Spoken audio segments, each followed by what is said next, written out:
Samantala mga kabrigada, ang Department of Justice naghahanda na sa pagbabalik ni Mary Jane Veloso dito sa Pilipinas. Brigada Jigo Custodio, ibrigada mo!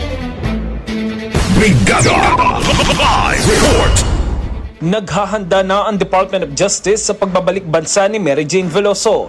Ito'y matapos ang 14 na taon na pagkakakulong sa Indonesia dahil sa kasong may kinalaman sa ilegal na droga, kung saan una siyang hinatulan ng bitay pero dahil sa ilang beses na apela ng gobyerno ng Pilipinas ay ibinaba ito sa life sentence. Sa isang panayam kay Justice Secretary Jesus Crispin Remulla, nakikipag-ugnay na sila sa Department of Foreign Affairs para malaman ang proseso sa pag-uwi sa Pilipinas ni Veloso. Kapag nasa bansa na si Veloso, ay parte na ito ng jurisdiksyon ng batas ng Pilipinas kung saan aatasan niya ang National Bureau of Investigation na sumundo dito sa airport.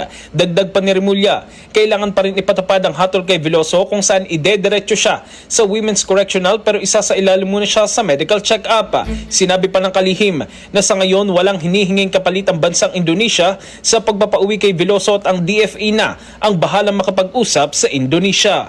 In the heart of changing lives, ito si Brigada Jigo Custodio ng 15.1 Brigada News of Manila.